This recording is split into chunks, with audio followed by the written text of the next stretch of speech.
for a DUI in Georgia, you may only have 30 days to protect your license or your privilege to drive here. Hi, I'm Tiffany Duncan of DUI Duncan, the DUI firm here in Augusta. Visit our website at DUIDuncan.com to see what we've done to help so many drivers. If you've been arrested for a DUI in Georgia, call me now for a free consultation. While the firm, of course, cannot guarantee results, we do guarantee hard work, fast action. Remember the name, DUI Duncan. Are you suffering from .com today? The Live 5 for 6 Skyview Network, sponsored by Terry Lambert Hyundai. And we're going to have very nice weather conditions over the next few days. We're going to have lower humidity, lower temperatures, and also very little rain. I'll have all those details coming up. right now on News Channel 6 at 6, election season in full swing. How Georgia's Secretary of State is working to ensure accurate and safe voting. As your News at 6 starts now. Live from Television Park, this is WJBF News Channel 6 at 6.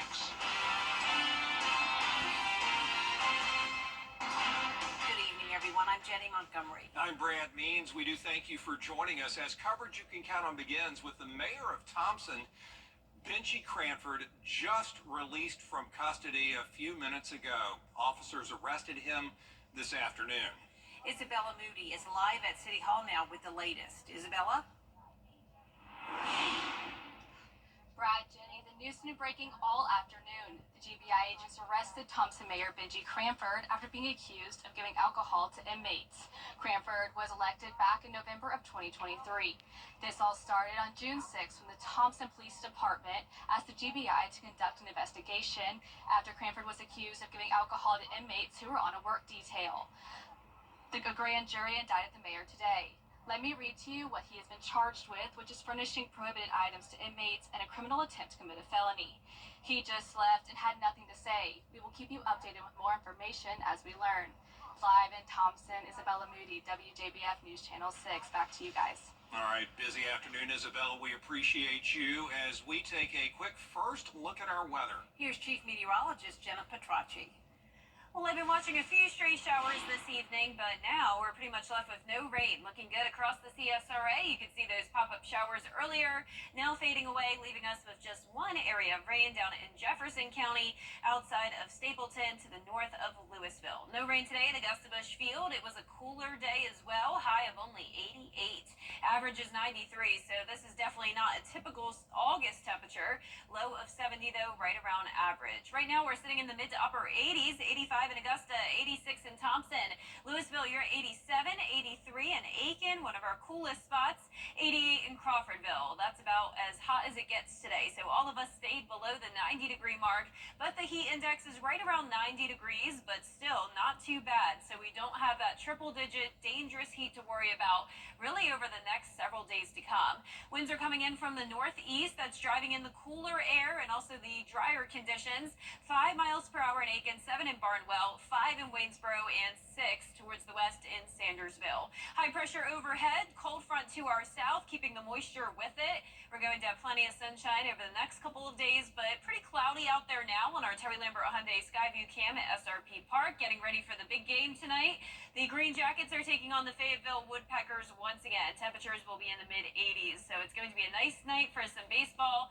Don't have to worry about the heat, possibly a pop-up shower, but overall keeping things mostly dry and partly cloudy. 82 at 8 o'clock, and then those temperatures will fall into the upper 70s by 9. Coming up, I'll have a look at the full 10-day forecast, but back to you. All right, thanks a lot, Jenna. Coverage you can count on continuing now with Georgia's Secretary of State, Brad Raffensperger, making a stop at the Columbia County Sheriff's Office today. Hannah Latier joins us now in the studio with more. Hannah? Brad, Jenny, Raffensperger's office is increasing teamwork and strengthening security measures ahead of the November election. We've been doing these regional tabletop exercises. It's really about election security. So we've been doing cybersecurity, physical security, and just making sure everyone understands that Georgia will have a safe, secure accurate election coming up here in November. Local election officials and law enforcement were given scenarios and had to work together to come up with a plan. One scenario was an elevated threat alert for elections offices around Georgia. We get so immersed in what's going on with elections, and we need to make sure that we keep that communication, because just because it's all part of our world, we need to make sure that it is part of everyone else's, and we work very well with our law enforcement as well. I personally think it's needed. I think our voters in Columbia County, especially our poll workers, they enjoy having a deputy. We have a deputy on election day at every precinct, and it brings a little sense of comfort and peace knowing that they're there. Raffensperger also providing election system upgrades and changes. No matter how you vote this year, it'll be supported by photo ID. So if you vote absentee, photo ID. In person early, photo ID, or election day, same thing. All the early voting that you do before election day, that is all going to be reported by 8 p.m. on election night. And we think that really gives voters confidence. His office is assuring all voters are U.S. citizens.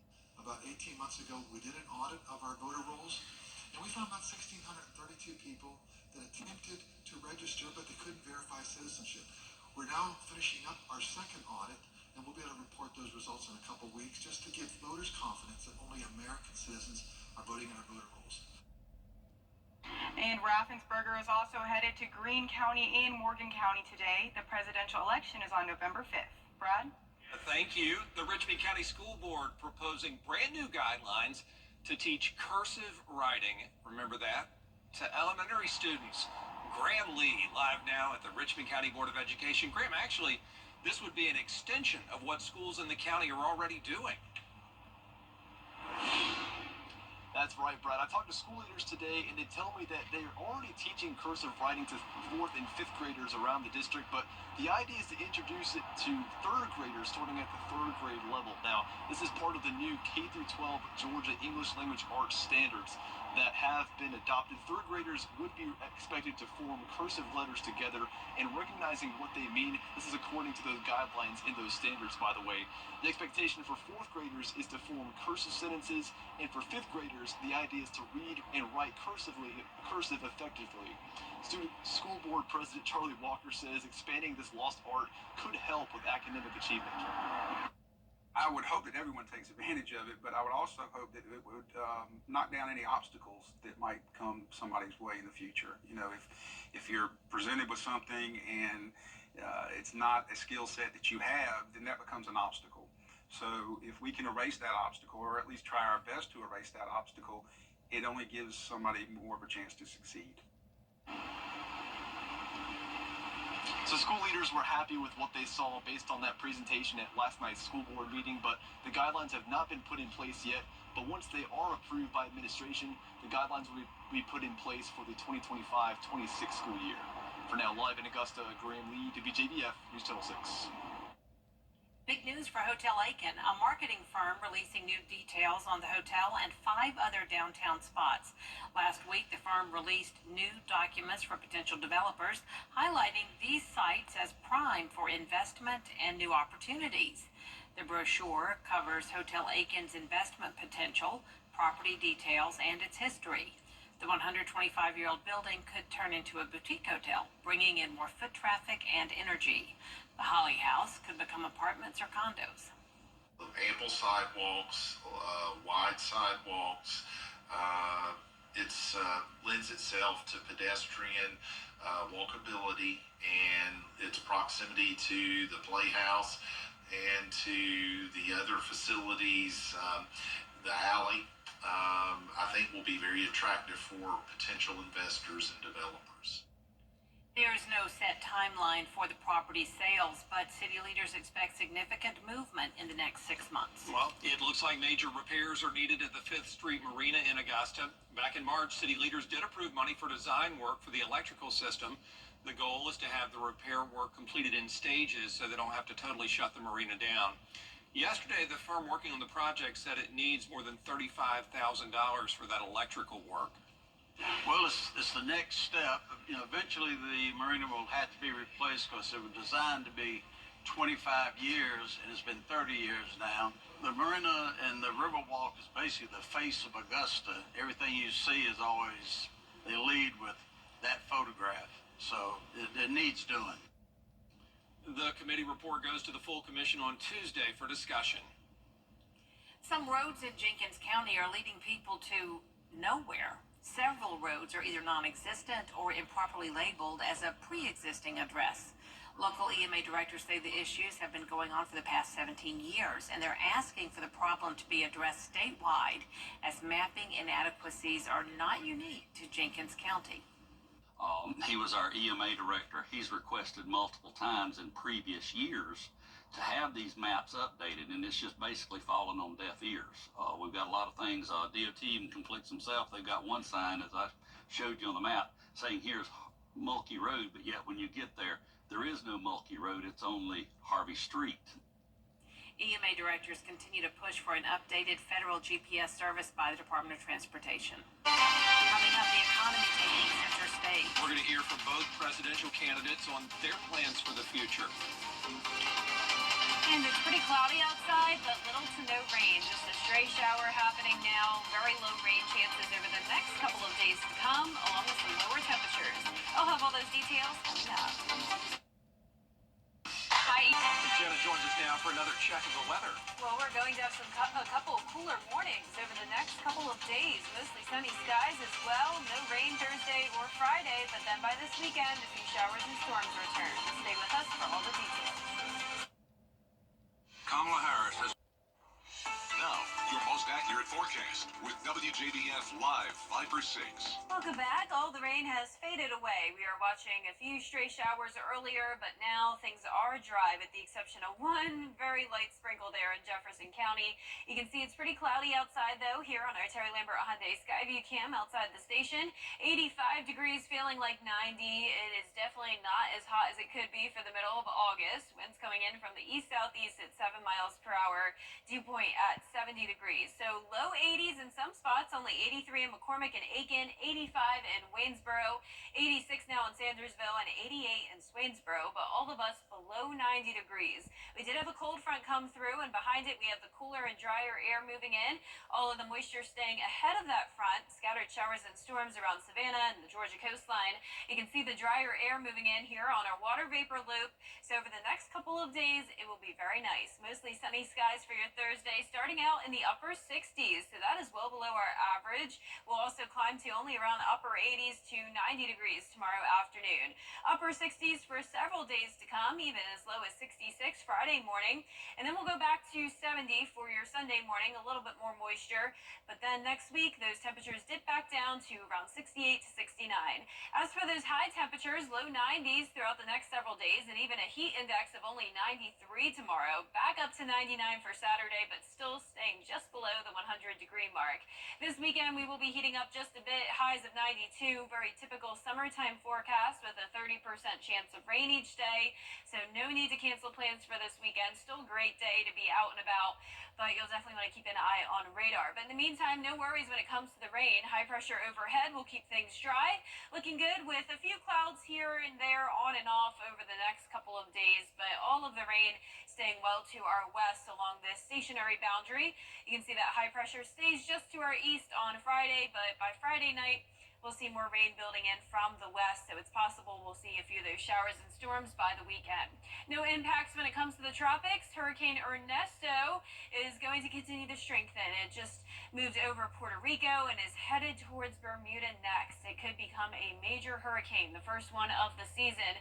Winds expected to go up to 115 miles per hour, then back down to a Cat 2 around the time it makes it to Bermuda, and then still a Category 1 all the way up towards Nova Scotia.